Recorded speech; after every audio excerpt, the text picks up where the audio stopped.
Hey, everybody, and welcome to the Triple B Experience podcast. We are not just a podcast, we are an experience. I'm a host, Gary D, alongside Caleb Thomas, a.k.a. Cable, and the man, the myth, the legend, and Indiana County's finest, Bad Bubba Brewer. Well, thanks, Matt, for that great introduction, and it's great to be here. And I'm very excited tonight, as this is a huge moment in our show. Absolutely. And I'm just gonna announce it right now. Can I, Mav? Absolutely, go for it. Ladies and gentlemen, to the Triple B Experience tonight, we have Stevie Ray, 10-time WCW World Tag Team title holder with his brother Booker T and Harlem Heat, one of the greatest tag teams of all time, ladies and gentlemen. And also, he also went into the WWE Hall of Fame. He's a Hall of Famer. And I'm so happy that he's here tonight, and we're going to talk a lot of stuff tonight. So let's bring him on. Welcome, Stevie Ray. What's going on, guys? How's it going? Good, Stevie. Can you guys hear me? Yes, sir. Yeah, I can. Good. Hey, so Okay. right off the bat here, we know about your wrestling career, and we're going to get into that a little bit. But I have to know, this is what I heard. You're a big Steeler fan. Yeah, man. I was actually doing a podcast earlier today, and I do a podcast with Vince Russo on Thursdays. And right before we finished, he kind of ripped me, man. I think he was ripping me. I think he was. Oh no. I think he was sticking it to me, man, because he never talks about sports, man, other than baseball. Other than baseball, he's a huge baseball fan, being from New York, and he was like, "Hey, Stevie, what's going on with your Steelers?" I'd like to know that myself, actually. But Stevie, how did that happen? You're from Houston, Texas. How did you become a Steeler fan? Well, a lot of my family is from North Louisiana, and my older brother went to college in North Louisiana. He went to Grambling State, and the Steelers had people on their team from North Louisiana. So that's what made me gravitate to the Steelers, man. They had people like Terry Bradshaw, and they had people like Frank Lewis, who was the number one draft choice from out of Grambling, wide receiver back in the day, and a few other people. And I was like, well, that's kind of, I never knew that about football teams, so it made me kind of gravitate, made me feel like, I don't know, I don't know those guys, but they're in proximity of some of my kinfolk, so that made me that, and that's the honest to God truth. Did you like how they played, the Steeler organization, how they played at that time? Well, I actually didn't really start watching them until they were in the same division with the Oilers back in those days, and yes, that's so correct. we got to see them a lot, but they were just coming into their own back then also. But then they drafted Franco Harris. And when they drafted Franco Harris, that's when I really became a big fan. Because I was like, that dude had the coolest name and the coolest fro. He had the coolest name and the coolest fro. He got to be cool, man. So, and then a lot of people on that team were from Texas. Like Ernie Holmes was from Texas. Mean Joe Green is from Texas. So it was just like, I don't know. As a kid, you kind of feel like you kind of know the guys in a roundabout way. So that's how I became a Pittsburgh Steelers fan, man. So Stevie Ray, growing up and being a Steeler fan when they were playing the Cowboys during the Super Bowl, it was kind of dicey down in your area. I'm sure.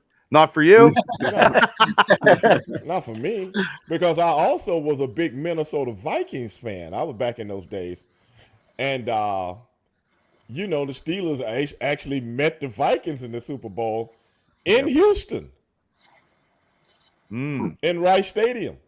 So I was like, I got to pull for the Steelers. I don't know. Even when they was going against some of my other favorite teams, I would always pull for the Steelers. But your man Franco got the MVP. He had 150 some yards in that game. Oh well, hey, Franco was the man, bro. Franco Yeah, was he the was. man. And you know, back in those days when we was kids, to learn sports, man, you had to learn sports by reading, because it wasn't all these different things on television and these different shows that come on and everybody talking about this, that, and the other on sports shows like you have for the last 20 years or so. So to learn sports, period, you had to learn sports from reading about it. And that's, people always ask me, man, why do you know so much about sports? I said, when I was a kid, I used to go to the library and read about sports. Different time. Yeah, So I wasn't absolutely. waiting for somebody to tell me about sports.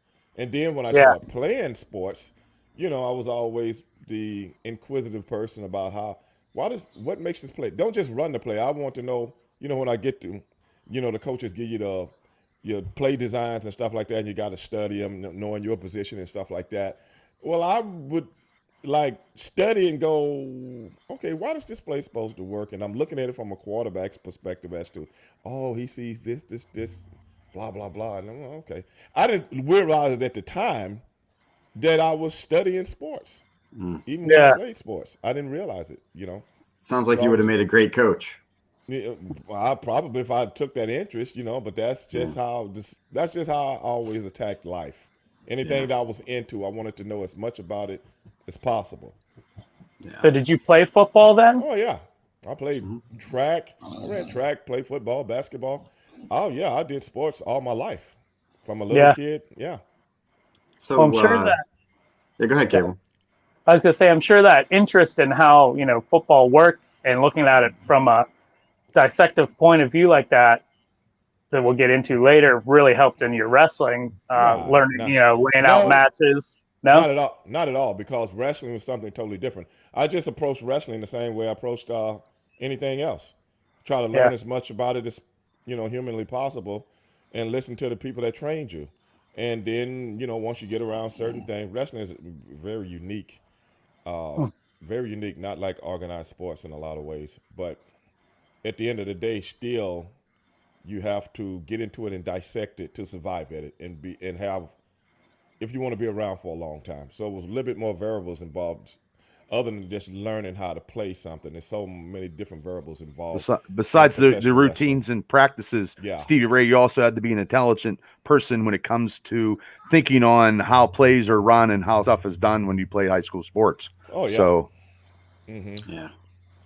Well, let's get into the wrestling a little bit. Take us back. What was your first wrestling memory? Like, at what point did as a kid, or maybe not as a kid, maybe as a teenager or even an adult, did you start watching wrestling and say, "Wow, I want to do this for the rest of my life"? I've been watching wrestling just like most people from a little bitty kid, because my grandparents were big wrestling fans.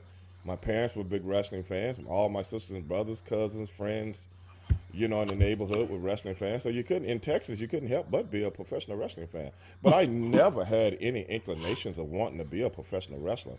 I've had people ask me that question many times. Hey man, who'd you watch and want to be like? I didn't want to be like no fucking body. To be honest, I just happened to fall into professional wrestling on a whim, if you will. And I just really wanted to try to be good at it because I thought it was fun. And the rest is history. Yeah. So your career started in 1989, I believe. Okay. So who was your trainer? Scott Casey. People don't realize, man, I came up in the I started DJing and stuff like that when I was in high school. I started working in clubs when I was in high school. Then I started DJing and stuff like that when I got out of high school and stuff like that, because I wanted to go to school to be a radio disc jockey. oh wow, that's nice, and everything comes a full circle, pretty much. Yeah, that's awesome. But you know how you have so many loves as a young person, and then you love this one year, and you love this one, then you try, you know what I'm saying? It's just steady going. And so I was around the business a lot. So then in the 80s, Ahmed Johnson and I started a security company together.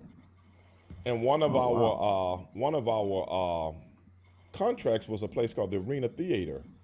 and we had a lot of different singing groups and comedians and stuff like that come through there. So I got to meet a lot of these people and have conversations with them. So in essence, before I ever got in the wrestling business, I had already got a piece of what the entertainment business was about. Now, when people are coming up to you in these clubs, are they trying to get you to, hey, you could be a wrestler or something like that, or trying to get you to do something else? No, No, man. I did what I did. I was the guy that people would call. This was before me and Ahmed met. I was the guy that people called when you was opening up a new club, and you wanted Patrick Swayze. Yes. I was that guy. You were cool when it has to be cool. Yeah. And then when you put your hand on somebody, they better go out the door. That's what people knew me from. Nice. Okay. I mean, even when my brother was coming up and people would come up to him and go, "Oh, I know your brother, man." You know, yeah. So that's how I made my name in the city of Houston. Yeah. Getting clubs, getting them, like you say, I was a black Patrick Swayze. That's why when that movie came out, man, I was like, you wanted some residuals. No, I was like, wow, man. You know what I'm saying? I never thought about it. I said, wow, if I had been a business-minded thinking person, I could have took this to another level. You know? So it was what it was. But yeah, man. So in essence, I kind of got an education on a lot of things, as a young man before I got into the wrestling business. That's why I always seen wrestling as just work. Mm-hmm. And you had, when you said Scott Casey trained you, because he did a lot of stuff on World Class. Right. And so how was the training regiments when Scott was doing them at the schools? The training was the training, you know what I'm saying? Totally different than what people do now, because they had just opened up the school. Ivan had just opened up the school, and, they didn't really know a lot about training and stuff like that back then. It was all new for them also. And back in those days, you didn't have a lot of wrestling facilities in this part of the country. Back in the late 80s, most of the wrestling facilities were the big name guys, and maybe back east, the Pacific Northwest maybe, and maybe the Florida area. Yeah, and some of Kentucky and in that area or whatever, which is Midwest and things of that nature. So, and I know they had some out on the West Coast. I remember Buzz Sawyer having a school out there back in the day. But yeah, we thought that was, I've seen Ivan one day in the gym. I used to see him all the time at the gym. He was like, "Hey man, I'm opening up a wrestling school, man. You ever thought about being a wrestler? If you do, man, come by and holler at me." That's how the whole thing started. Wow. I was like bodybuilding at the time. So yeah, I was like, man, I'm giving bodybuilding a try right now. Then I was like, well, I always like wrestling, man. I'm a big wrestling fan. Okay, I'll go try it. I was just doing it for kicks and giggles, though. Just like when I was a kid and a guy opened up a boxing school. And, hey, man, you young guys want to come learn how to box? Okay, I'll come learn how. So you know how to box too. So I'm like, what the hell, man? When you're a kid, man, you summertime, you ain't got nothing to do. It ain't like what kids got. You're always looking for something to do. It's not like kids nowadays. No video games. Punch somebody. Yeah, we go in the gym, y'all learn how to punch a little bit. You know what I'm saying? It was cool. It was cool. Yeah. Then you go back to school and go, hey man, what you do this summer? Everybody, what you do? Oh man, went to a boxing school, man. Boom, boom, boom. Whatever. Then it's back to sports now. You know what I'm saying? It's back to basketball. It's back to baseball. It's back to football. It's back to track. So you don't even think about that anymore. You never, it was just something to do back in those days, man. And that wrestling. Was wrestling something you picked up naturally? I mean, I'm kind of person that if I don't care if I'm walking down the street, I see somebody working on a crane and they putting a building together. I'm the kind of person like, if you can do it, I can do it. Yeah. If somebody can learn how to do a crane, if somebody asks me to do it, I can learn how to do it too. He learned. He ain't no smarter than me. Yeah. So what's the difference? And you do that in everything in your life, Stevie Ray, where you do that and try to see something and you're like, well, I want to learn that because you seem to, when you said in this podcast that you learn stuff when you're playing sports.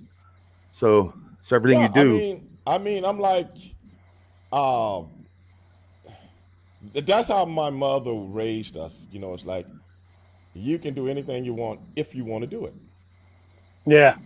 Yeah, and then when you have that belief, plus you have like an inquisitive type nature, like you say, you see somebody doing something, you're like, I can do that. Those two go hand in hand, and that's just you have the drive. Yeah, what's so special about that guy? Right. Yeah. And he might be much better than me, but that still don't mean I can't do it. Right. And that might only be for now. Right. There's no saying you can't get better. No lie. And that's the same way we approach, professional wrestling. You know, it's like, okay, we're in a wrestling school. Okay, let's have some fun, man. Boom, boom, boom. You know, it was fun to us. A lot of guys, they were like super serious because I don't know what Ivan Putski had told a lot of guys that, you know, oh man, you can make this much money and blah, blah, blah. He never told us that. He never told us that pipe dream. And why didn't he? Because he knew we probably wouldn't believe his bullshit. You know, because me and my brother would have to train with each other because we were so far ahead of the other guys because we were wrestling fans. So we look at wrestling, then we will go to Scott Case and say, hey, we saw this on television. We saw so-and-so do this, and, you know, we want to learn this, that, and that. So we're very inquisitive. So we didn't just do it and wait for somebody to tell us stuff. We would come in and ask Scott about, you know, blah, blah, blah, and he would show us, and then we would get together with each other and, you know, do it until we got it, you know, kind of down packed. So it's just like you against you type thing. Because Ivan Putski can't train anybody. What does he know? How to do a headlock? and beat his chest? Yeah. He only did a couple of moves in his life, man. What you gonna and a test of strength. The arm wrestling. The arm wrestling. And do a crap. I mean, that was his whole gimmick, man. I mean, I'm not trying to talk about him or nothing like that, but Right. If you're going to be honest about it, Scott Case was a real worker. You know what I'm saying? He was a real worker. Yeah. And brother, he showed us how to work. And I'm gonna tell you what he showed us more than anything: psychology in a match. He taught us psychology in a match and how to do a match without even calling stuff. That's what Scott Case showed us how to do. Oof. We wasn't very good at it at first, but the more he taught, the more we got better at it. And, you know, we owe him for that, bro. We owe him for it. Yeah, because you can see when you watch footage from you guys in your early days and stuff. I mean, just, you know, so fluid. And I'm not talking down to anybody, but what I've seen, you know, you and Booker were like here, and like other guys were here, like, you know.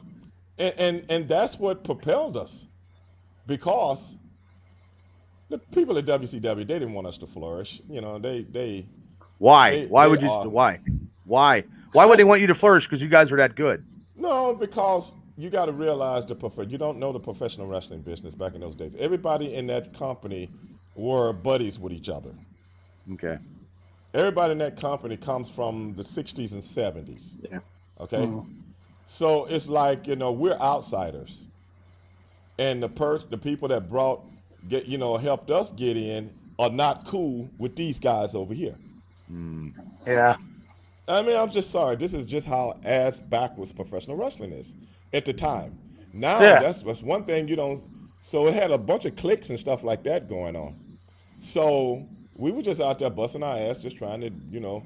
But we knew this though. That's the difference. We knew it because Scott Casey had trained us for it. He already told us how it was going to be if we ever made it to the big leagues. He already told us. So it wasn't new. Yeah. We're not like two dummies running around with our noses up in the air not knowing what's going on. Right. We knew. So our thing was we're going to try to get as much airtime on television showing what we can do so we can use that to go somewhere else. Yeah. Because we know what's going on here. We know these guys can't touch us. We know those guys can't touch us. We know it. When I'm not trying to be facetious or anything like that or disrespectful. I'm just We just know it. Like a Because player coach. We looking at these and we see the reaction of people when we walk out. Yeah. We see it. The people like, those are heels. Those are real heels. It was believable. So when we start doing stuff in downtown Atlanta, then the people start filling center stage up to see me and my brother. Yeah. Well, and there's your metric right there is the fans. You know, whatever the company wants to do, you know, whether they want to ignore the fans or not, there's where you know where you're at. Right. What are the fans saying? So that's when we knew, hey, you know, blah, blah. Yeah, it was what it was. But not until Hogan came in and he was evaluating talent. When they brought him in, they wanted him to evaluate talent, I guess. We didn't know this at the time. And then they pulled us in the office one day. We were down in Florida.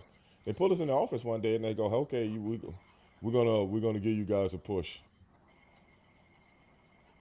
Oh, that's how it works? Yeah. You know? Just like that. And then it was like, okay, now we're gonna put the belts on you guys. Oh, okay, where this come from? Then somebody, I can't remember who it was, somebody informed us that Hulk Hogan had cut for us. And I remember we saw him one day and we said, hey, man, can we talk to you? And he was like, yeah, man, what's up? I said, hey, man, we appreciate you putting in a word for us. And he was like, man, I really didn't have to put a big word in. He said, man, they asked me to evaluate Tate, and I look at you guys every week, and I'm like, that's your best tag team. Why y'all not getting a push? He was like, I didn't even understand it. Yeah. And so I guess by Hogan saying that, you know, it was what it was, you know, because we always go out and make people look good, but then, you know, we do the job at the end. I mean, it wasn't no big deal. Right. And also it's a professional wrestling business, and we know this business don't owe us anything, but we're going to try to get as much out of it as we possibly can. So what we were doing was trying to show New York that we could work because we wanted to go to WWF at the time. Yeah. But then after that, everything took off. So the rest is history. Yeah, it was your turn. Yeah. So that was your end goal, is to get to WWE then? My end goal was to work. Just work. That's why I said I don't look at wrestling like a fan. It's business to me. Mm-hmm. I could care less what's on the logo. We could have went to Japan and had a whole career over there. We could have went to Europe and had a whole career over there. Did you ever make it to Japan? Oh, yeah. Yeah. I went to Japan several times and Europe several times. I'm just saying, if push came to shove, what we were trying to do is show people and work and train ourselves with top talent to get better. So we wanted to go other. If this didn't work out, just like any other job, we're going somewhere else. Right. You just want to do your best and carry that. Yeah. That would carry. I mean, a lot of guys come in because they're fans of. We never wanted to be professional wrestlers. Right. We just kind of fell into it. We're not like little kids with action figures and shit on the wall like you see me behind me right now. And that kind of stuff, man. I never gave two shits about wrestling when it wasn't on television. Yeah. When it was on television, okay, I watched. When it wasn't on television, it was just something to do. But once I got into it, okay, I'm going to try to make this work. Yeah. You're like a player coach. Like you're like a player coach, Stevie Ray. Like you're taking stuff and soaking stuff in to use it to how to get to where you need to be, like a player coach. Yeah. Right. But it's just like I said, wrestling to me was always business. I once it became business, I never was a fan of it anymore. Yeah. Now it's what I do for a living. And when I do something for a living, I don't look at it like, you know, like a person that's playing high school football and now you just got drafted, you number one draft choice in the world. You can't be that guy anymore. Because now it's so many tentacles involved, attached to you now. You're a professional. Mm-hmm. And once you're a professional, I know a lot of guys do. Now it's playtime, stuff like that. Professional wrestling was never playtime for me. It was business. And that was it. I want to get my check. I want to do my work, and I want to get my check, and I'm going to go home. You're not going to find me in a fucking hotel, OD, drunk, Yeah. And shit like that, or with some bitch in the corner, so that's saying I sexual assault. You're not gonna see that shit with me. And everybody knew that you were I'm a serious. businessman. Fuck, Everybody knew that you were serious and a you better- businessman at all the You same better time. know it. I'm not here to be friends with the guys either. Okay. Yeah. Yep. I mean, just we have a working relationship, even though I do consider so many wrestlers my friends. But on any job I've ever had in my life, I'm not going to be cool on this job with people, whereas my relationship with you has something to do with my work or my paycheck. That's just the way I was raised, brought up, brother. I came up hanging out with pimps and hoes in back where I came from. Back where I come from in South Park, Houston, Texas. And they were my friends. And they taught me the ways of the street. And they used to come to my football games and my track meets. And they used to pick me up and take me to, the juke joints where you're having a card game in the back and stuff like that. And that was just a way of life. I thought all my friends had friends like that. No, come to find out, I was the only one. I didn't know. Yeah. But they taught me certain things because my father died when I was 6.5 years old, and my brother was 1. And so when I became a teenager, those guys really helped me with wisdom. And that's the same way I carry myself to this day. I mean, it's been working for you. It's just business, man. It's Yeah. just business. Now, don't get me wrong. We have a lot of good times, hot fun times, this, that, and the other. But I'm not into a professional wrestling lifestyle. I'm into a Stevie Ray lifestyle. There you go. Which was probably a breath of fresh air in WCW when everybody else was politicking, and then there was you that you weren't doing any of that. No, like I said, brother, I'm not a Democrat or Republican. I don't give a shit about Democrats or Republicans. I am a registered independent because I'm just one of those guys that don't like to belong to nothing. Because if I do, I got to think like you. I don't want to think like you. I think like me. Yeah. Yeah. Music to my ears, Stevie. Music to my ears. That's the player coach, because you're always, yeah. I mean, I'm just saying, I ain't got nothing to do with what nobody else do. Nope. Right. But I've done enough research in my life on different things to know bullshit when I see it, and I know what's good for me. That's it. Yeah. There's nothing wrong with that. That's it. That's good philosophies. My mother always used to say, live and let live. Yeah. You do you. And believe me, I'm gonna do me. Absolutely. That's simple. Yeah. All right. So when you and Booker started Harlem Heat, I believe was that 93 ish? Yes. Okay, so where did the name come from? I'm assuming the name came from they wanted to call us the Chain Gang, and that blew up. So me and my brother used to always say we was, even when we was in Global, when we would ever the experience, we used to say we was from 110th Street in Harlem. So when we said that, we was like, well, why don't that's where the Harlem name came from. Because I tell you what, because somebody wanted to call us Chicago Heat. Mm-hmm. I think it was Dusty Rose. He wanted to call us Chicago Heat or Miami Heat or something like that. And Sid was in there. This was before, early in the daytime, before the matches, and we was in, I think, downtown the center stage. And we said, no, we always say we from Harlem. So we was like, what about Harlem Heat? And everybody kind of looked at each other, and it stuck. Got a ring to it. Yeah. Yeah, it sure does. It kind of stuck, and that's when that's where that name came from. Yeah. So in your opinion, where did WCW go wrong then? Was it with all the politicking with the boys in the back? You know what WCW went wrong? When you are responsible for someone's car, you ever been responsible for someone's car? Let's say it's one thing when you valet park a car. Okay, you put it in a good spot. Guy comes out, gives you a tip, you bring him his car, he goes home. But what if somebody let you have their Ferrari? A 456. say you can drive it as much as you want. And you do that, and you show it off like it's yours, man. Hey, man, you macking the gals and stuff like that. You look at my 456, but you ain't paying the $2,500 a month note on it. Somebody else paying the $2,500 note on it. So, by the mere fact that somebody else paying for it, you'll never take care of it like it's your own. That's a hell of an analogy. Yeah. That is. You never will. You know why? Because it ain't yours. Right. Wow. Now, if it was yours, you ain't going to be out there pimping. You're going to have it in the garage, and you ain't taking it out to every blue moon. Because you know what? Anything happen to it, who's responsible for it? You. Yeah. So you don't care what kind of leaves and scratches and stuff like that get on it. You don't care. Just wipe it off. It ain't mine.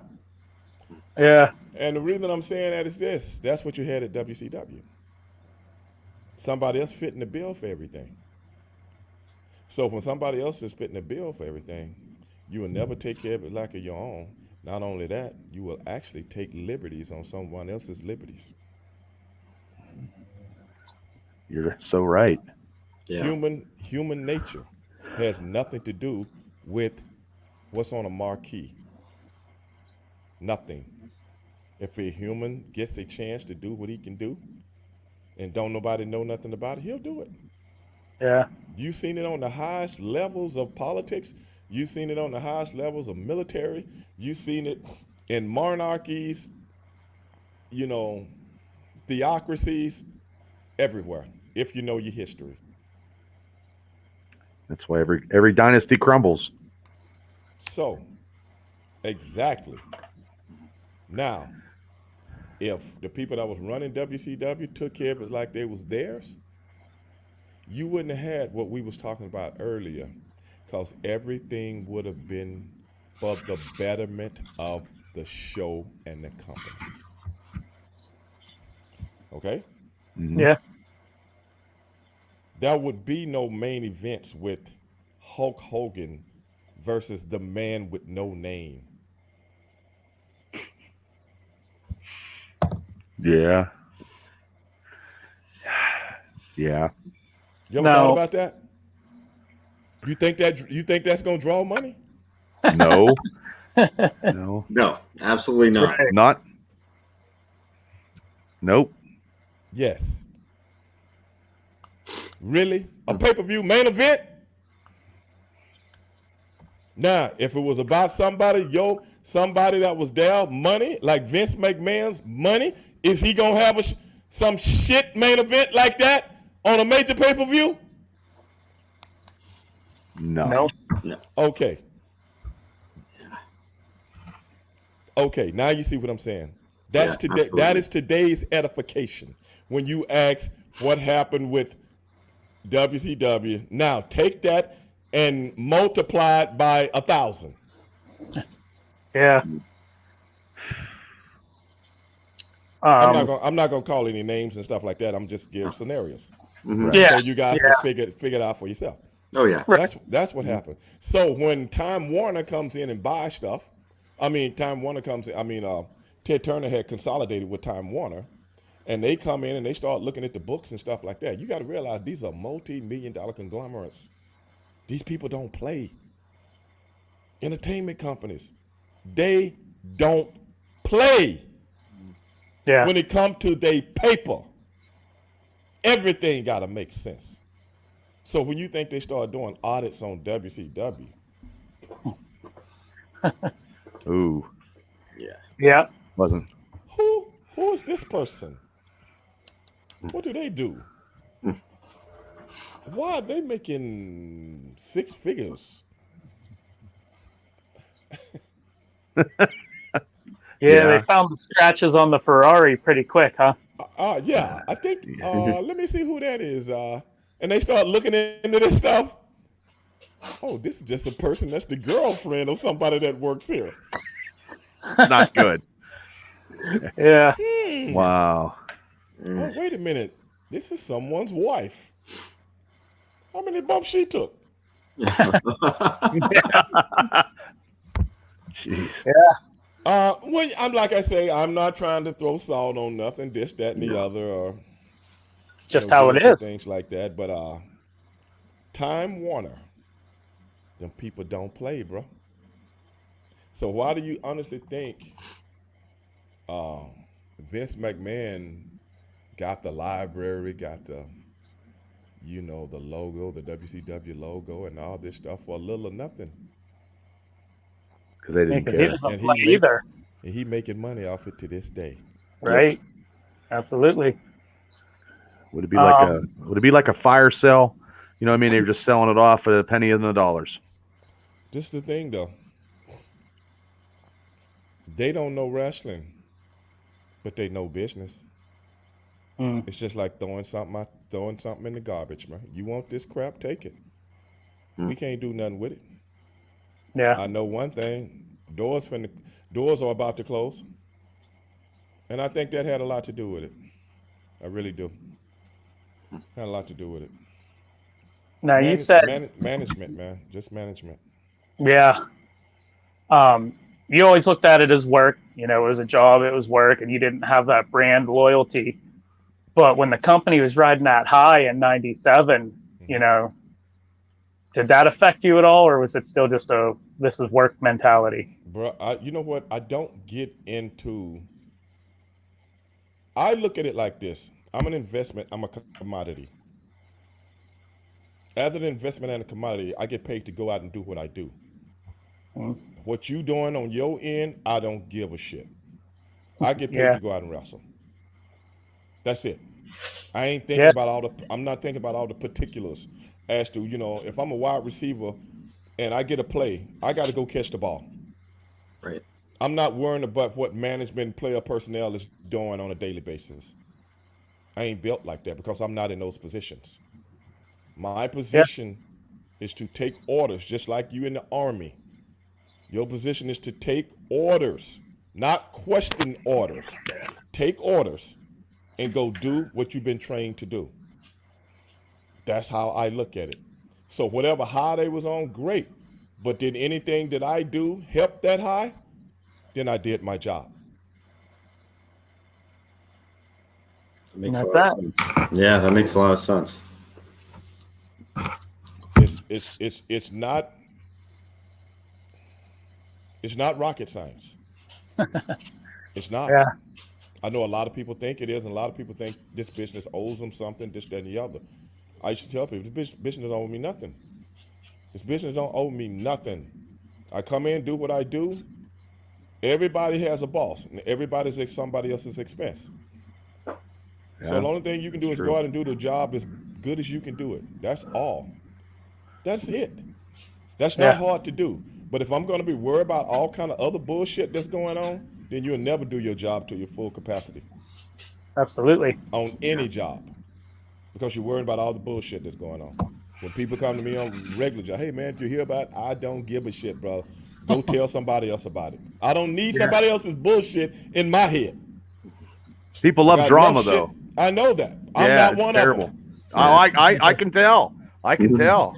I'm not one of them, bro. I got enough problems of my own to be trying to devour someone else's.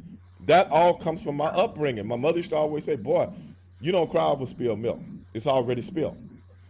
Get your ass up, clean it up, and keep going. That's how I live my life. Well, that's a good way to live. I done lost money in investment deals. What the fuck can I do? Cry? Yeah. Right. Go out and try to make it better. But I done made money too. Yeah. So at the end of the day, my mother should always say, it ain't the end of the world. It ain't the end of the world. So that's how I look at everything. It's not the end of the world. Now, if it is the end of the world, now I got a problem now. You know what I'm saying? But that's a whole man. See, it's funny. Asteroid is coming. Oh, now I got a problem. I can't go nowhere. I always joke. I said, if the world's ending, please somebody text me or something and let me know, because I don't watch the news. I don't watch any of that, just for the reason that you say. I don't care. I don't want to hear the BS. I'm just not interested in it. So I respect that wholeheartedly. Because everything has become, and this is what I even tell people on my own podcast, everything has become professional wrestling. Yep. Everything has become professional wrestling and sensationalizing, the ultimate reality show. I mean, just the news now is the Yeah. ultimate reality show. Yep. They're all working everybody. I swear to God, it's old as the crucifixion, man. When Donald Trump was running for president, and I ain't got nothing against Trump, I ain't got nothing against Clinton, I ain't got nothing against nobody, man, because people are people, and everybody can do good, and everybody can be a fuck up, even me. So that's just how I me look at too. everybody. Me too. So I was like trying to figure this thing out. And me and Vince has talked about this on our podcast together. And even I've talked about it on my own podcast. I'm like, wait a minute. I've never seen somebody get so big of a push. Because I put everything in wrestling context. You know what I'm saying? Yeah. I said, now look at this push. Look at this push they're giving Donald Trump. He ain't even got to pay. He ain't even got to pay for the push. He's in the main event already. He's already in the main event. You know what I'm saying? I was like, he out there getting a major push. Didn't even work a dark match. That prick. Hey, he came in on top, baby. You know what I'm saying? And I'm like, okay, I've never seen this before, because usually when somebody's running for office, they gotta raise so many millions and millions of dollars to get on these shows. You know what I'm saying? To get on these and have everything talking about them. He got the free push, man. He got the free lunch program that we used to get when I was in school. He got the championship belt the first time he got in the ring. And then he doing the promos. He doing the promos. Yep. You dig? It's like the promos was off the chain, dog. You know what I'm saying? And nobody ever seen a politician. I mean, this dude turned into, because I would ask people, I said, you vote for Donald? Don't people? Oh, I love Trump. This that. I said, Trump ran for president before, right? They go, oh, really? When? I'm like, wow, man, I thought you was really into Donald Trump. You don't know his history? I said, yeah, he ran back in 2000 against George Bush and those suckers back then. I said, but there's no the difference. He wasn't Ric Flair then. Yep. Yeah. Good point. Yeah. He hadn't turned to the, jet flying, kiss stealing son of a gun. Because, looking, man, I like what he said on the post. Oh, man, I pull the shit up and look at and, what was the name of his book? Art of the Deal. You know what I'm saying? What does he got on the side of his airplane? Trump. You tell me that's not Ric Flair. Yeah. Tell me that. Absolutely. I'm not disagreeing with you. He go out. He don't do no speeches, brother. Them promos. Yeah. Come on, brother. Them promos right off the top of his head, the same way we used to do back in the day. Hey, Sleepy Joe. Crooked Hillary. I'm telling you now. I'm going to take care. We're going to put her in jail. I mean, come on, man. This was some of the most entertaining shit I've ever seen in my life, dog. Have you ever seen? Dog, I've been watching politics since I was a Liberty boy. You know what I'm saying? And I was like, okay, it's something behind this. I don't know what it is, but I don't know who put it together. I don't even think Trump knows who put it together. He probably don't. But I'm just saying that was an experiment to me, one man's opinion. That was because the same people that put him in office, all these different media programs and stuff like that, as soon as he got in office, boom, they need him to get ratings. Yep. Ratings. And when you get high ratings, you can rob everybody. Yeah. Because the stakes go up. Yep. These are the kind of ratings we're doing right now. So we can charge you more and more. So we're gonna really capitalize on this. And then when it gets to the end, look how all the media outlets changed on him. Then they start to castigate. Yep. Did anybody notice this? I'll just tell Vince, I say, anybody noticing what I say, now I done put it together. Now I see what it is. They put him in office. This just me. They put him in the office to get what they could get. Now we don't need to, you can't use you no more. And now you're out. It's pro wrestling 101. Isn't that what they do to us? Yeah. I'm curious how the ratings are now, though. But see, now, what do you have? I got a pandemic to talk about on a daily basis now. We're not going to have those ratings no more. But with the experiment, you know, any money that we lost, we'd have made it up now. Yeah. Think about it. We'd have made it up now. So everything will go back almost to, but without that presence in the White House, we never could have sold the pandemic to the people the way we're selling it to the people, because the president never, do you know this? Do you guys know this? Vietnam had almost no cases of the coronavirus. I did not know that. Look it up. Okay, Vietnam is closer to China, where this supposedly came from, than the United States. But yet the United States got more cases than any other major industrial country. Somebody help me figure that out. And our president at the time was like, oh, it's going to go away, this, that, and the other. Okay, well, China, within 6 months, was back to normal because they built these big makeshift hospitals, and anybody that had any symptoms that had anything leading or similar to the coronavirus, they put them all in these makeshift hospitals. Now, this is the most progressive country in the world. I mean, we actually put somebody on the moon. So what the hell? China ain't never put nobody on the moon? You got one aircraft carrier. United States got 10 of them. You got one or two nuclear submarines. We done lost count. Yeah. But everything goes back to normal. But we dropping like flies. Does anybody ever ask themselves these questions? This is the most progressive country in the world. So if anybody should have been building makeshift hospitals to try to stop this, it is the United States of America. So why didn't we? Yeah, you would think. Yeah, you're absolutely right about that. Why didn't we? Because you can't do certain things with the head of the nation because he's not a real politician, which is a career politician. See, a career politician, you would never be able to do none of the stuff you did when Donald Trump was there because he's not a politician. So he always gets a break on certain things that he doesn't do. Because we as people, we're programmed to think about it like that. He's not a politician. He's just like us. But when you look at a real politician, can't no real politician go around and say, hey, man, I grabbed him on. You just lost your lifestyle. Yep. You just lost everything. Think about that. Yeah. We're programmed to look at politicians as the most honest, giving people in the world. Because that's how we are educated when we come up. And they could be the biggest crooks on earth. But they can't do stuff and get away with it like regular people. Donald Trump is the only president to get away with everything because he's not a politician. And that's the way we look at him. He's a professional wrestler. He's a lifestyle. Yep. He's just an entertainer. So I just don't think, just going back to what we was talking about, nothing on this earth happens by accident. Somebody's behind it for whatever reason. Nothing. No.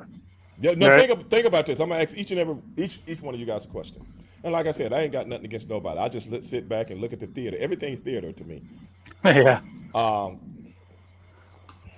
Top 20 countries in the world. Top 20 industrial countries in the world.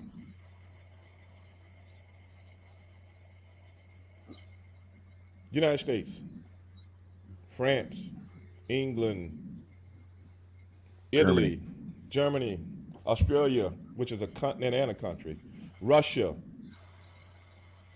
China, so on and so forth, Korea. Out of every country, top 10, let's say top 10, not 20, top 10 industrial countries in the world.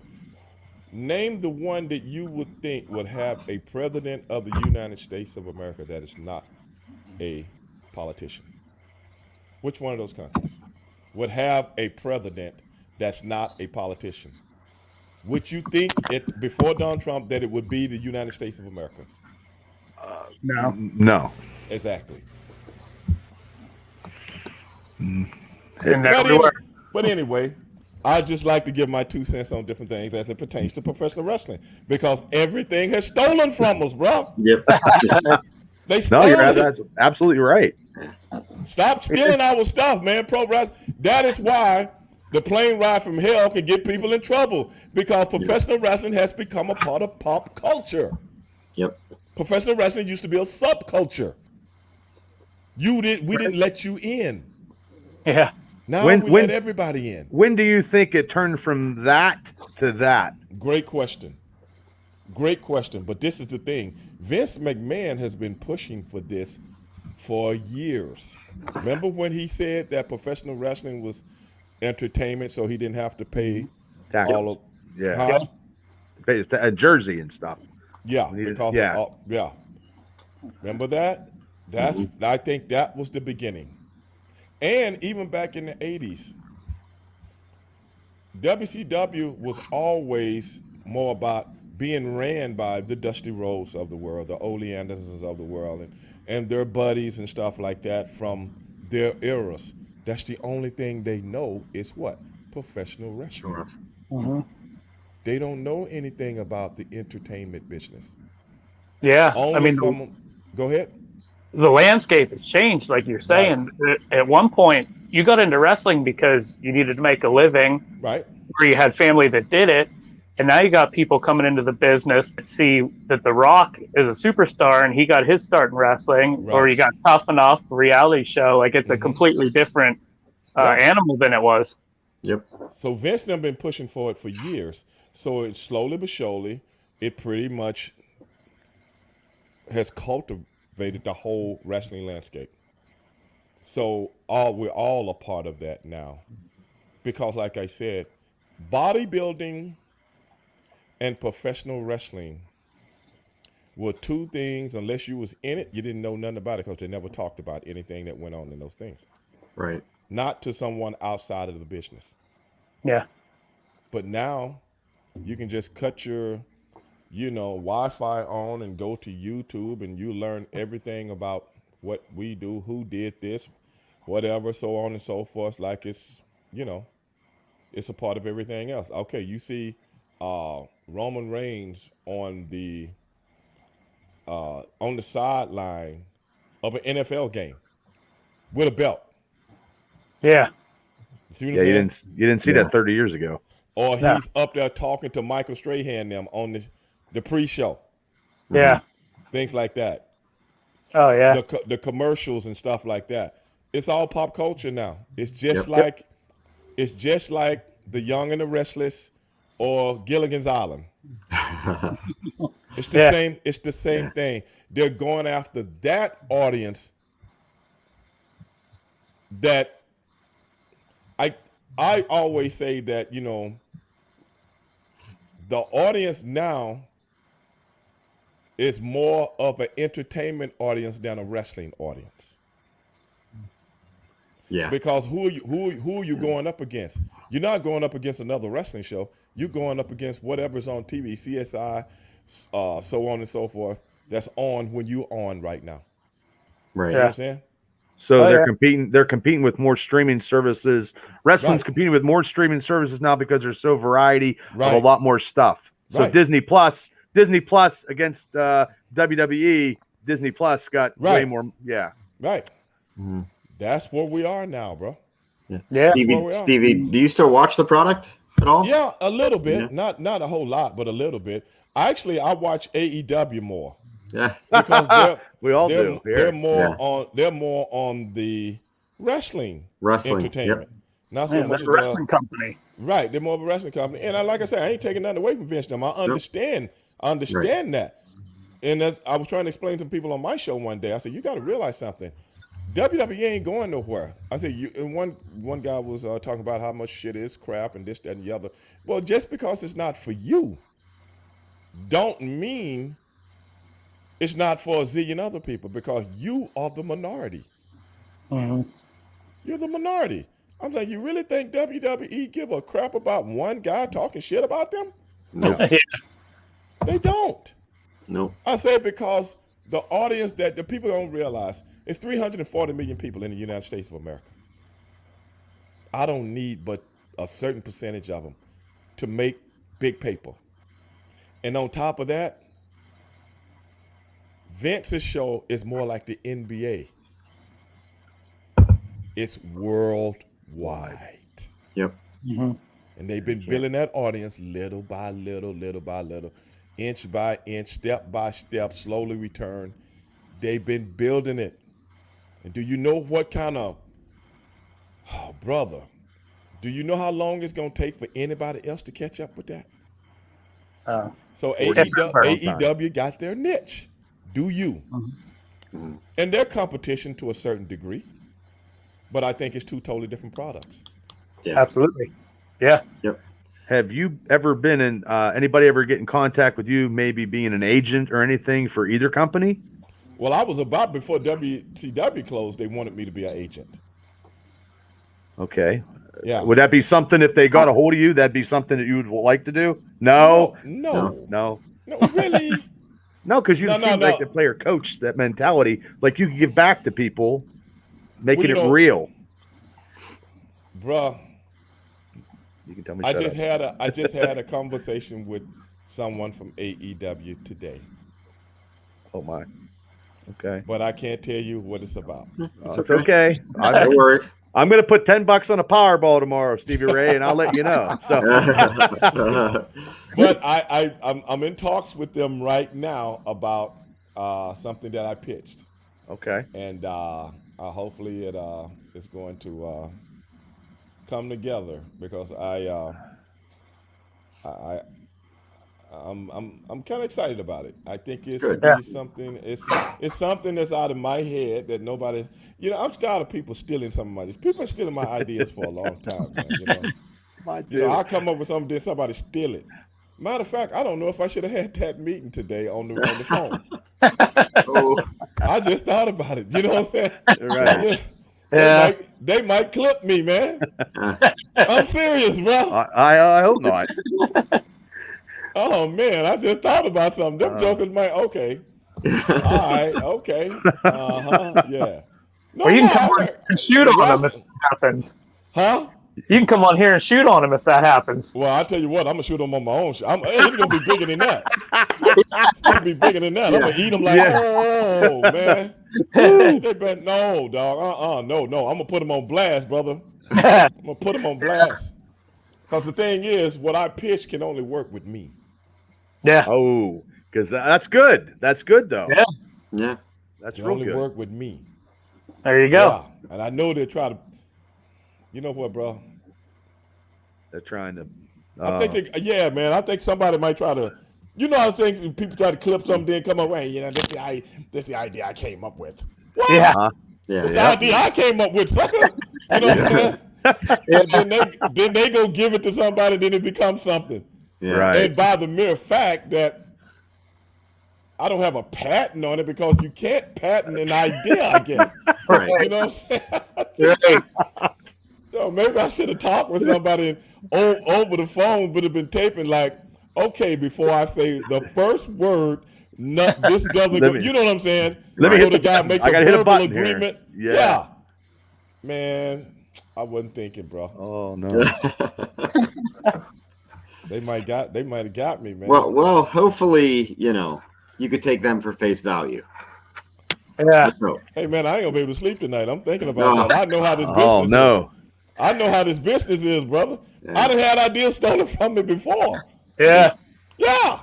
Go make a couple more phone calls. I didn't mean to say anything. I'm so sorry. No, man. You just opened my eyes. Well, I try to open a lot of people's eyes, Stevie Ray. Some people don't listen to me, but I try, brother. I try. But I just said that because to me, from you talking on this podcast, your approach and your realism is something that's lost, and that's an art form that nobody could take that away. It'd be very beneficial to these young guys. Exactly. Yeah, you're right, man. But wisdom is wisdom, and you try to use it the best way you can. I came up around a lot of people that had a lot of wisdom that instilled it in me in a lot of ways. Not saying that I didn't do some of the most messed up stuff as a young man and just coming along, but still, I always had certain things in the back of my mind that was able to, help me get to where I want to be today.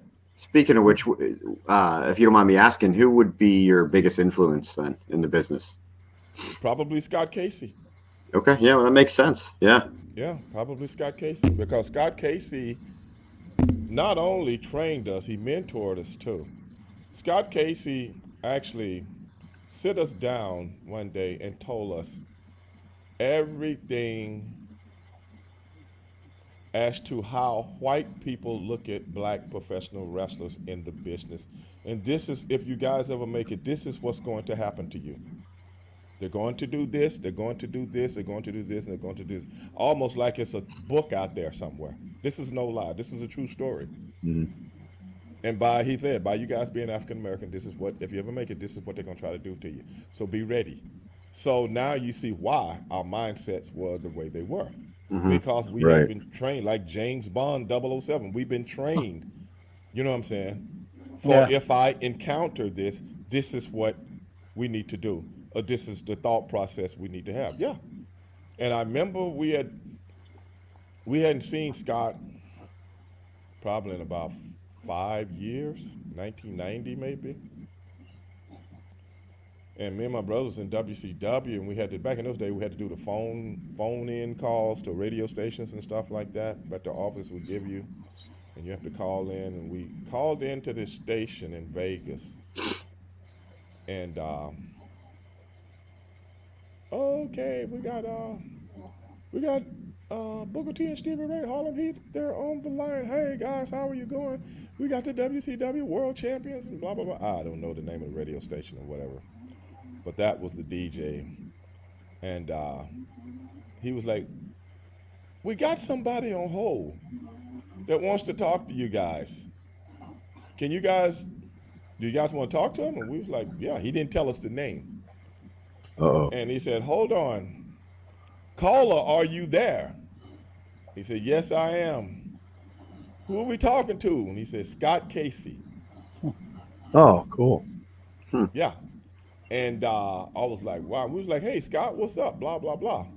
And then he was like, brother, I don't want to hold you guys up. I just want to tell you that I've been watching you. I'm so proud of you. And you guys just keep doing what you're doing. And we was like, thanks, Scott. And he said, before I go, I got one question for you. And we was like, yeah. He said, did it happen the way that I told you it was going to happen? And we said, yes. And he's like, okay, I love you guys. And he hung the phone up. And, Wow. the DJ guy was like, I don't know what that was all about, but blah, blah, blah. No, what it was about was that everything he told us happened the exact way that he explained to us that if you make it to the big leagues, this is what's going to happen. Do you feel that that's the same way now within wrestling? Well, I didn't know it was that way then. But he educated us on the business. Now, I'm not in another person's shoes, but I knew it was still like that after yeah. But now I don't really know, brother. I don't know what's going through another man's mind or how other people look at other people. I really don't know right now. That's totally different, a totally different time. But we knew that, and that's why I didn't elaborate on it, but that's why me and my brother, I was telling you, we was trying to get as much airtime as possible so we would have stuff in the can to move on someone else if we had to. Yeah, Because you didn't need that. we already knew what was up. Yeah. At that time, Stevie Ray, did New York ever come calling for you and your brother to go up there? Not at that time, but right after. But then we were gonna go. We was getting ready to. Our contracts was going to be up, and me and my brother had already talked about it. And we was like, we couldn't talk to anybody officially because we had contracts. So we were talking through a liaison that was not affiliated with the company in management because that's against, Right. different rules and regulations and stuff like that. And we were getting ready to go. And then we got pulled into the office because I don't know what happened. Somebody got word. Yes. Somebody got word of it, and we got pulled into the office, and we had another year left on our deal. And we got pulled into the office, and they said, we're going to tear you guys' deal up and give you a new deal. And me and my brother's like, we ain't asked for no deal. I mean, we satisfied with everything that's going up. No. We're gonna give you guys a new deal, and we're gonna add this, and we're gonna add this, we're gonna guarantee this, and blah, blah, blah. So me and my brother looked at each other and like, we can't turn that down. So that's the only reason we stayed. Yeah. Oh man. When was that? They sweetened the pot. That was like 96 or seven, Yeah. somewhere in there. Yeah. Okay. Yeah. And that's the only reason we stayed. We were getting ready to leave and go to New York because we had did everything we could do with WCW. We had held the titles many times. We've been around the world. We did this, that, and the other, and we pretty much were satisfied with everything we were had done. And it was like a challenge to us. Okay, let's go to New York and see what happens up there. That's what we was going to do. And to be honest with you, Stevie, in my mind, I feel like WCW at the time had the better tag team division anyway. True. Yeah, but in essence, it wasn't about that to us. It was about we had done all of this. We had beaten everybody. We had been tag team of the year twice. And you always stated, Stevie, that you and you wanted to go to New York eventually, sometime, and that was as close as it was going to get. So we were going to go see exactly how the waters were, and if the waters wasn't right, we knew we could go anywhere in the world and work. Yeah. So it was like I say, a us against us type thing. Mm-hmm. It was just a us against us type thing, and who knows what would have happened, but it didn't pan out like that, and we were satisfied, and we were cool with what went down. But like you said, Bubba, I don't know. I think my brother did it. He didn't want to go, and he. Man, I think my brother did that. Let it slip. Let it slip. I think my brother did it on purpose just to see if something was gonna happen. No lie, I just thought about something. You have an epiphany. Yeah. Because I don't really think about. I don't That's have okay. revisionist history just off the top of my head sometimes. People kept coming up to you, pull you to the side. Hey man, I hear you guys are going to New York. I know I ain't said nothing to nobody. You know what I'm saying? I ain't even talked to my personal friends about that. You know what I'm saying? Yeah. And I'm like, nah, man. Then I'm like, I'll be honest with you, Stevie Ray. I just asked right now on this podcast with you because I never seen any knowledge of you guys ever anything out there, not on YouTube, not in any rest. I've never seen that. Because that you guys are close to negotiations. It was never anything official. Yeah. So I mean, I just figured I'd ask.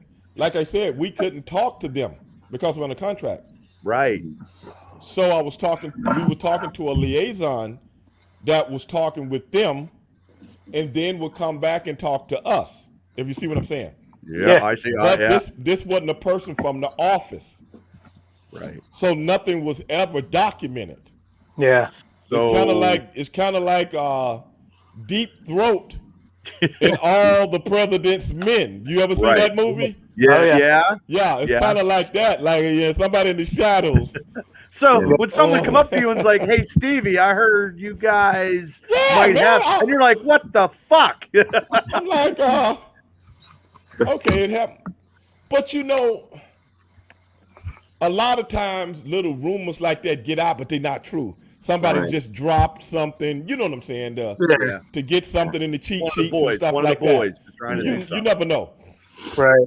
So at first, that's what I thought it was. But then, here comes someone else.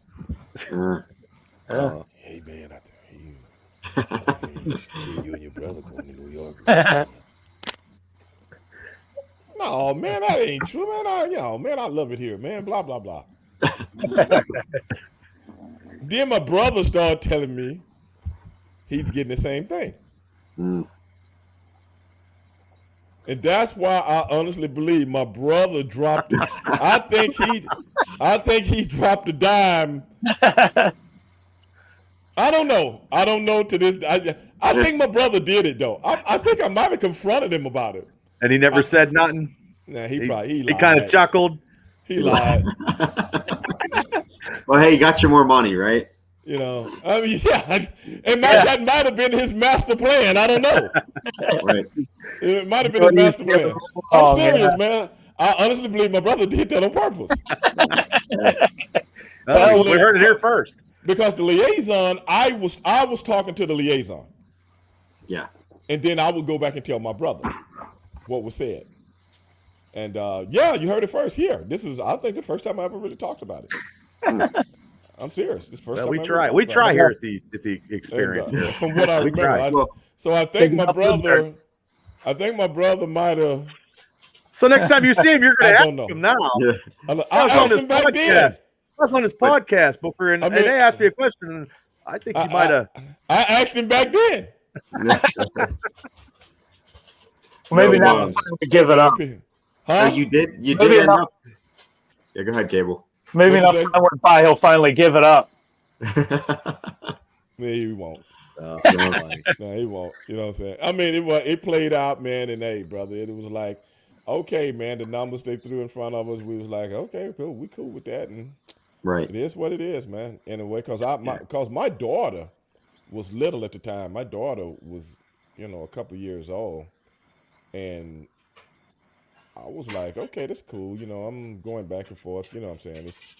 Atlanta is one thing, New York is another. You know what I'm saying? So right. This kind of works out a little bit better. It works out a little bit better in a lot of ways, I think, but I wasn't sure because I had never got up there and got on their regiment as far as how their travel was and stuff like that. But anyway, that's what happened.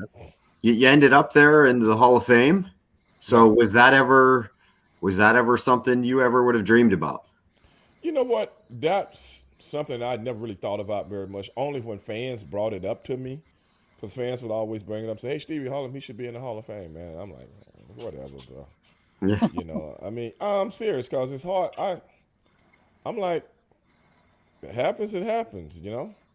It happens, Yeah. But like I always told people, because people ask me, man, why you never went to New York? Why Harlem Heat never went to New York? And I was like, I wanted Harlem Heat after we finished and we had 10 titles and we had worked with, like you said, the best tag teams in the world and been around the world and worked for the IWGP. I mean, we did a lot of stuff, man. I always wanted people to remember Harlem Heat the way they saw them in WCW. Because you feel maybe they would have been changed if you guys would have went to New York? Oh, no doubt in my mind. Yeah. Mm-hmm. Yeah. No doubt in my mind. Because, see, Vince, everything Vince them do, they have to put their stench on it. Mm-hmm. Mm-hmm. They have to put their stench on it in some way, shape, or form. It can never be like what it was somewhere else. They've never let anybody do that. Think about it. Right. Oh, yeah. They never will either. Anybody. Yep. So I knew, I used to tell people, brother, I don't have the patience my brother has. And I can't deal with certain things the way he can. So I was, I couldn't be the pancake guy. Yeah. Yeah. No. Gotcha. Can't be the pancake guy. I can't be the guy running around acting stupid and, and cliche-ish. Yeah. I can't be one of the, how they take certain characters and stereotypically put things on them. I couldn't have did that. Right. Now, don't get me wrong. Got nothing against anybody that goes there and work and go through all this, whatever. But I know Stevie Ray wouldn't have been able to do it because I ain't built like that. Yeah. That's understandable. We always went out of our way to make the Harlem Heat package more unique than any other tag team to ever do it. That's why we always had different costumes, different colors. That's why we had the fire to come up the way it does. That's why when Sherry was with us, Yep. She was a part of the group, not managing the group. You know what I'm saying? She was a part of the group. Whatever we wore, she wore. Yeah. You know, and we wanted that image. We worked on very, very hard by, you know, coming up with the verbiage that we would say, the way we walked, the way we talked, the way we worked in the ring, stuff like that. I mean, that was nobody from the company ever helped us in that. We did all of that ourselves. We designed our own uniforms and, you know, things of that nature. So the uniqueness of Harlem Heat, we worked on it and we're very proud of it. And I didn't want to destroy it because I knew I'm not finna start all over again and stuff like that up here, the way they do things. And I got nothing to do with how they do things. That's the way they do things. I just didn't have the patience for it. So I'm not going to be running in a grocery store. Yeah. Okay. Okay. Yeah. I'm not about to be running in a grocery store Yeah. from a bald head, bad need, woman beater. Okay. Yeah. Because ain't no punk in me, bro. None. Yeah. You wouldn't want to be a king or anything like that, you know? No. Yeah. Right.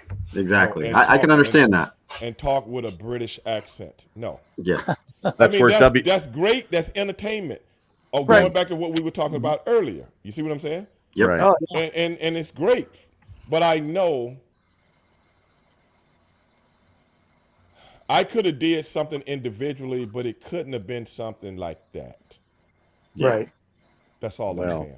And the gimmick they gave people, it's not even worth it. Like the goon or the, you know, something, you know, Matador and that's, I mean, whatever. Yeah. I mean, I'm Stevie Ray, bro. Right. Yeah. That would have been enough. And I have to say, you were saying about the costumes and stuff like that and the pyro, but you also had some of the greatest entrance music ever. I mean, it gets stuck in your head. The pop when you guys came out, I mean, it was great. Right. Yeah. It's phenomenal. And I'm going to be honest, that's how I want people to remember us. Yeah. Well, you were definitely part of the reason why I watched WCW. You know, the tag team division, you know, you guys included in that, and then, you know, the cruiserweight division, you know, because those guys could work. I love the Dean Malenkos of the world and stuff like that. So the guys that you could really see, like, and I didn't realize it as a kid, you know, but I do now. You know, you see the passion and the work and the effort, and then I would always switch over to WWE, you know. but they had all the good guys on the first hour, so I got everything I needed from WCW, and I switched over. That was the main. That was at that time. Professional wrestling was beating Monday Night Football on either channel. So I mean, that was the greatest time to be a fan, to be a worker, to be whatever at that time. When you're beating the NFL, you know you've done something. Yeah, to the point where the NFL had to come out with a documentary, try to castigate pro wrestling. I don't know if y'all remember that on ESPN. Yeah. They did that on purpose. I'm like, that's when you know how this stuff is out here, bro. Right. Wow. It's all a business, right? Now you guys as Harlem Heat, who was like some of the great opponents that you guys faced that you guys man, like to work with? I'm gonna be honest with you, man. I've been asked that question 1,000 times. I'm sure. And I give you the same answer that I give to everybody else. Man, we enjoyed working with everybody. Okay.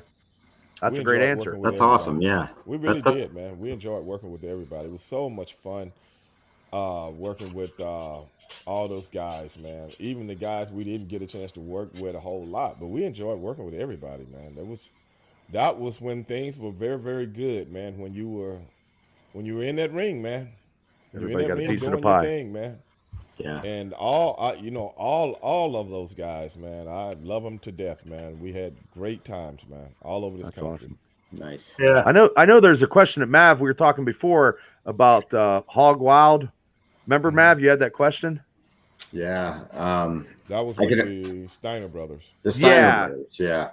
I could, we kind of touched base on this earlier about how wrestling was. I just can't imagine what that would have been like. Wild? Yeah. Was that a scary time for you? No? What?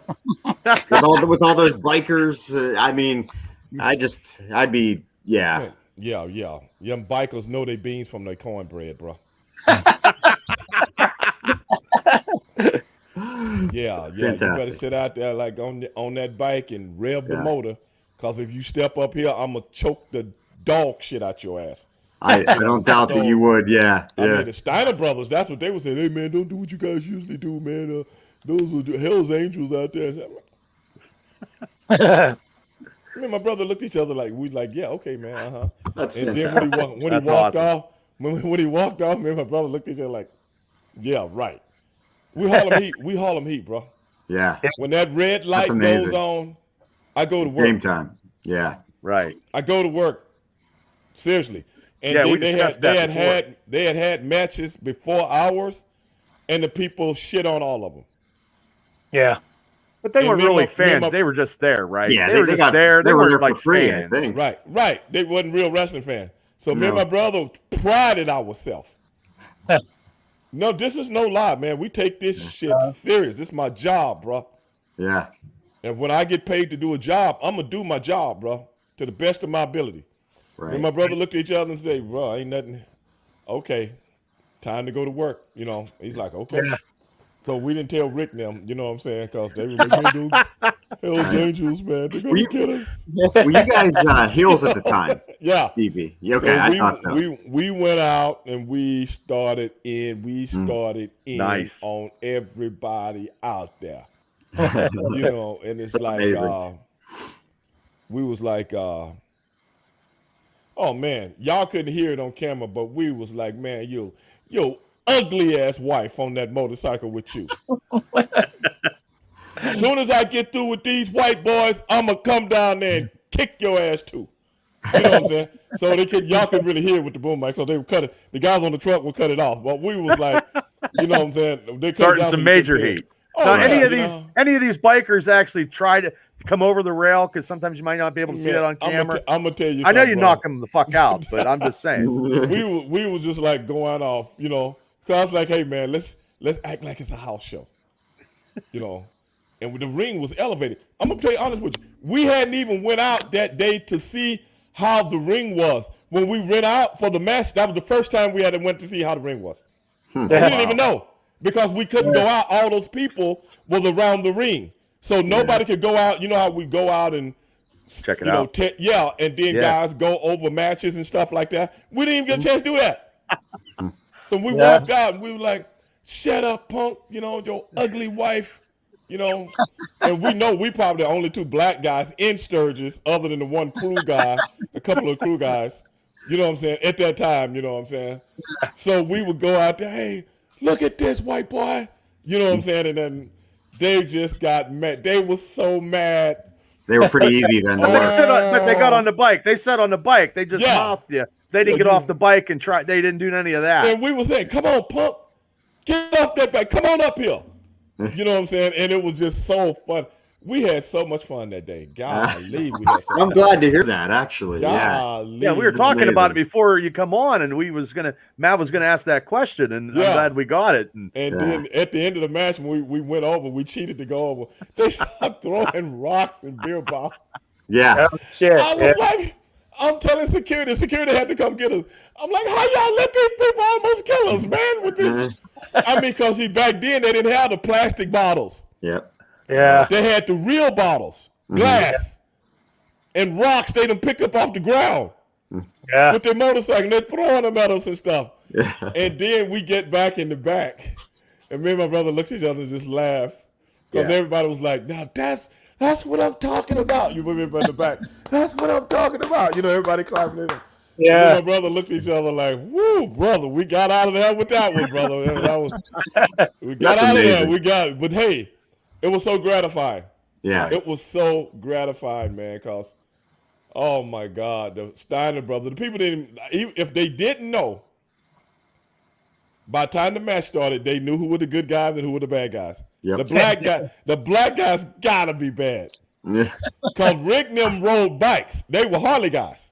Okay. You know what I'm saying? They Harley guys. So they were they loved was as soon as they was started.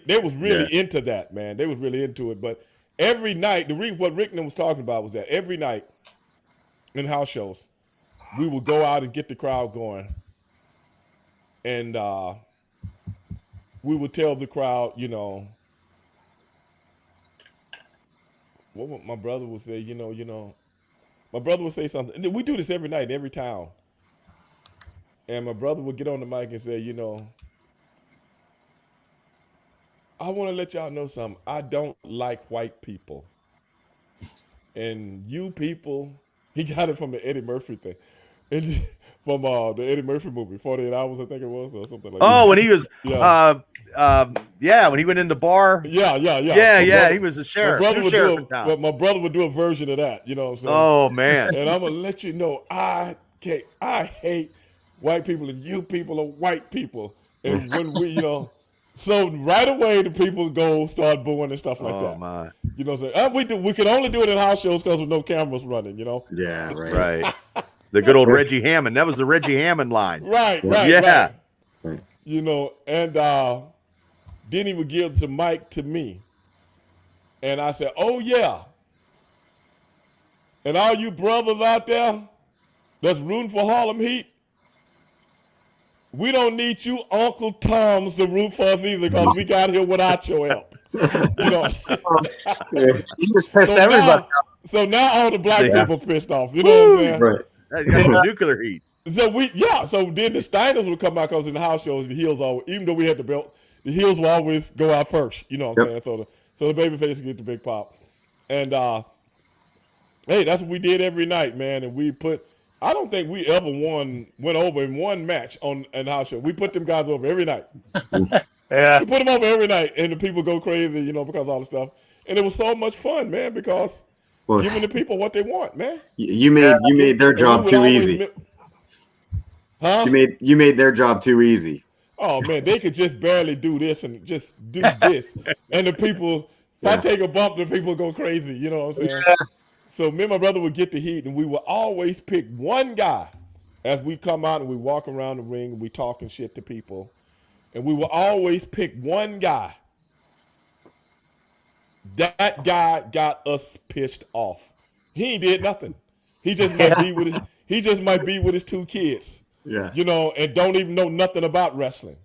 we would look around. We always try to find the one guy that really wasn't into the show, And we said, okay, what about that guy over there with the blue shirt on? Mm-hmm. My brother looking, okay. Oh, yeah, that's a good one right there. Okay, okay, and then we go, yeah, hey, you punk. You know what I'm saying? Get up. You know what I'm saying? And the guy looking around like, oh, they're talking to me. You know what I'm saying? Because all these other smart guys want to be that guy. Yeah. You see what I'm saying? Yeah. Smart guys want to be that guy. We don't even pay attention to them. Hey, mess with me. We won't even look at them. You know what I'm saying? We're looking at this one guy. When we finish with them, you better not be sitting there when we get through, punk. You know what I'm saying? Because even the security and everything got to come over there and try to, because we act like we're going over the fence. Yeah, you better sit down, punk. You know what I'm saying? So we will let Rick and Scotty know what guy it is. Mm-hmm. So Rick and Scotty, after they see us talking lip and they come out and we kind of back off, they will go over there and get the guy and raise his hand up, like that. Right. And the people will go crazy, you know what I'm saying? The Yeah. people go crazy. And then we get on the rings, get on the apron, and we still be looking at him. Like my brother ain't working, I'm still looking at him like, yeah, punk, yeah. I'm doing this. You better be gone in about 5 minutes. You know what I'm saying? You better be out of here. That's great. He's got a story to tell for the rest of his life. Yeah. Yep. And he's like, I didn't do nothing. You know what I'm saying? He ain't one of the guys that was antagonizing. That's why we pick you. So you just sitting having a good time watching. Nah, man, we're gonna make. And you guys did that every house show? Every house show you did it. 300 nights a year. Okay. I don't care who we're working with. That's what we would do. Nice. So I remember one night we even did it with AC Green. Remember him? Yeah. The basketball player. Used to play for the Lakers and the Suns. Yep. We were in Phoenix. He was playing for Phoenix then. And they were finishing practicing when we came in. He was a big wrestling fan. I said, hey, man, you want to do something? I said, we get you tickets and put you on the first row. He's like, oh, man. I can't wait. I appreciate it, man. Blah, blah, blah. This, that, that. I said, now we're going to come and get on you. Don't you back down. And he was like, no, man. Okay. I got it, man. I got it. He was just so happy. Then the night of the show, I remember we were working Scotty Riggs and Marcus Bagwell. We walk out, we see him. Hey, the great AC Green, you know what I'm saying? And we go straight to him. Hey, punk, this ain't basketball. You better sit down. You know what I'm saying? You know, and then here come the security and stuff. Now, we haven't told WCW that we was going to do this.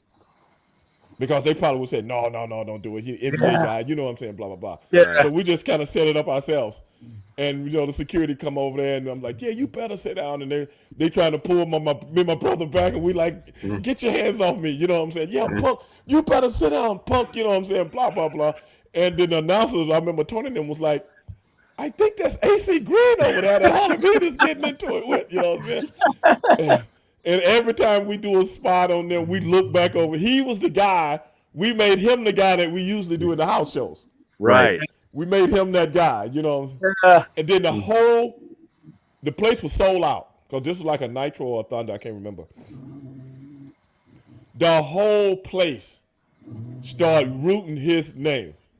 Yeah. That's what you wanted. Is that crazy? Yeah, Yeah. it's crazy. The whole Yeah. place started AC. What did they say? AC Green. I can't remember how they put it, but and then me and my brother like looking at them like, shut up. You know what I'm saying? Shut up. You know, look at him like I'm gonna break you in half. You know what I'm saying? You punk. You know, and they kept putting the camera on him, so it worked out really, really good, man. I remember that. Just y'all. I hadn't thought about this in years, man. But by y'all bringing that up. Wow, another three. We're 3 for tonight. Yeah, it's crazy, man. But he had But the when you- best. What's wrong with that? He had the but when best you seat did in the that- house. So But when you did that, did they back in the gorilla? They tell you, "Oh man, that was awesome when you just did that, you guys." I don't remember.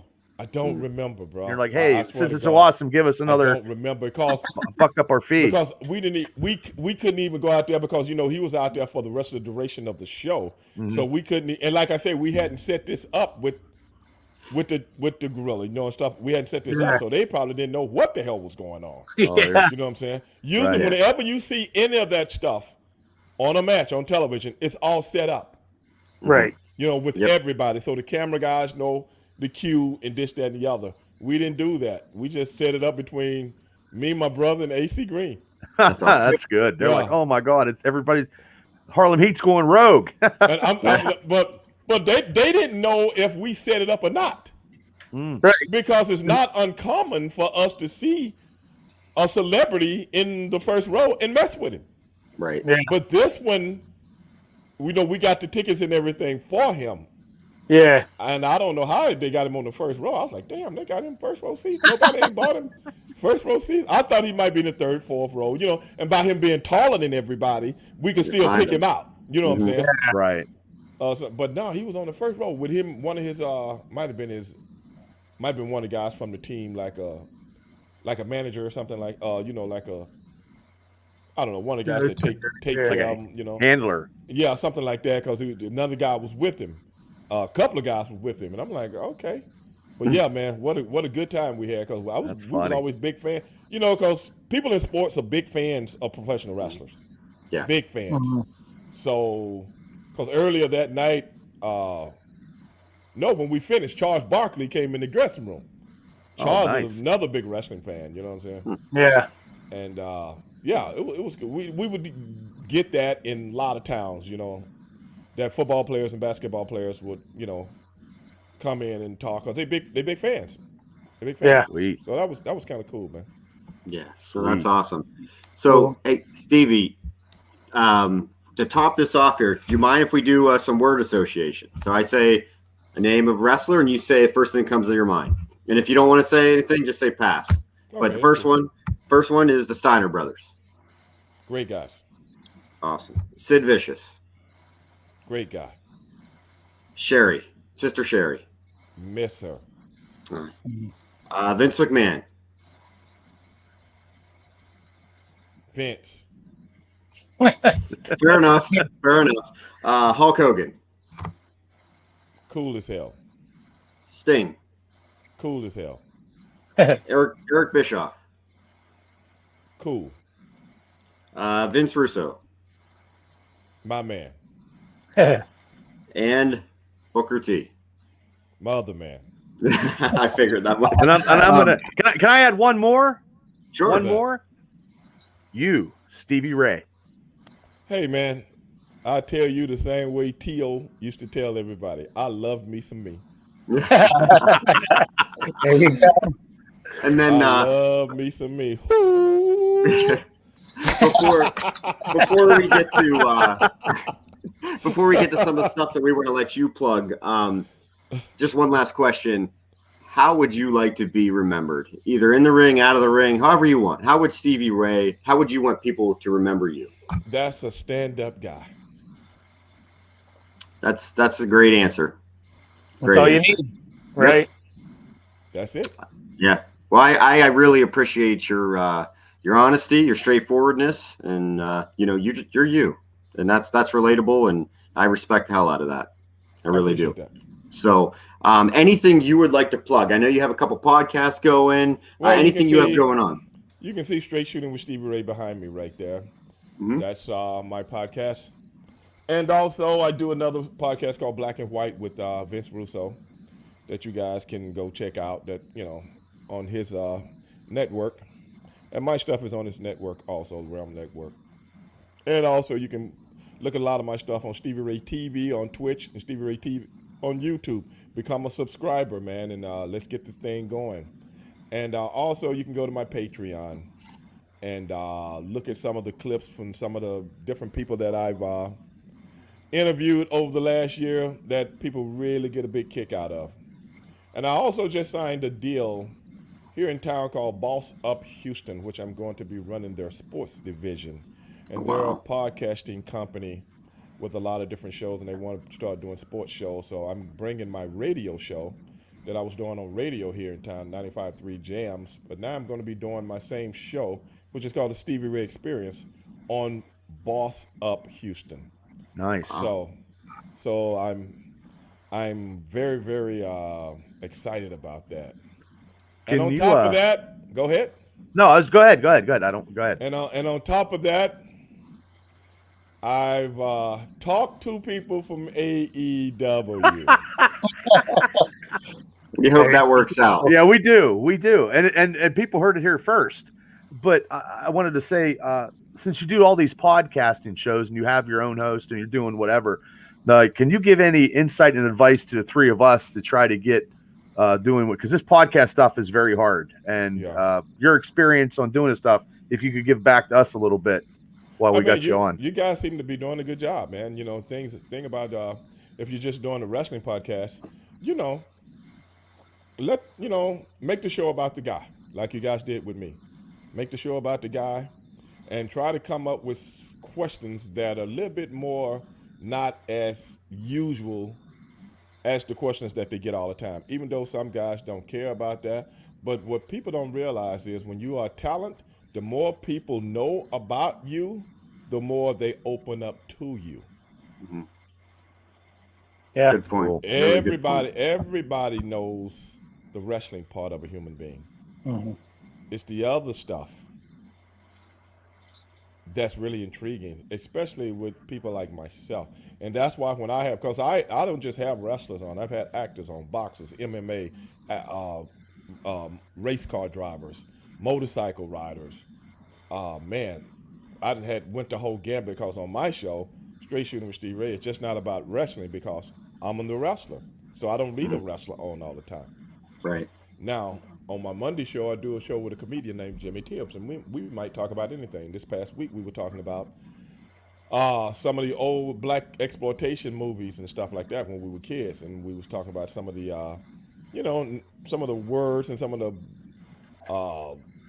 verbiage that they talked about that was so funny. But me and Vince have done shows like that also, whereas we just choose certain movies and talk about them, or certain TV shows and stuff like that, and people see us outside of an element of wrestling. Mm-hmm. Because a lot of times people think wrestlers just eat, breathe, and sleep professional wrestling. A lot of times that's true, but a lot of times it's not true. So if you got guests coming on, try to learn as much about them as possible, what their hobbies are, what they like doing, different little things like that. How, what they do in how their high school life or their college life and things of that nature. Because what happens is you get a lot of these guys with these podcasts that regurgitate the same stuff over and over and over again. Mm-hmm. The only Well. podcast that I remember doing are the ones of which I talked about other things other than wrestling.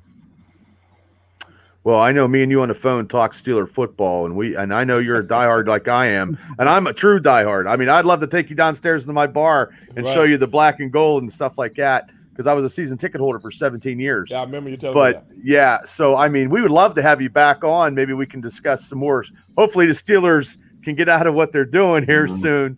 And I mean, I just enjoyed talking to you on the phone and talking to you tonight.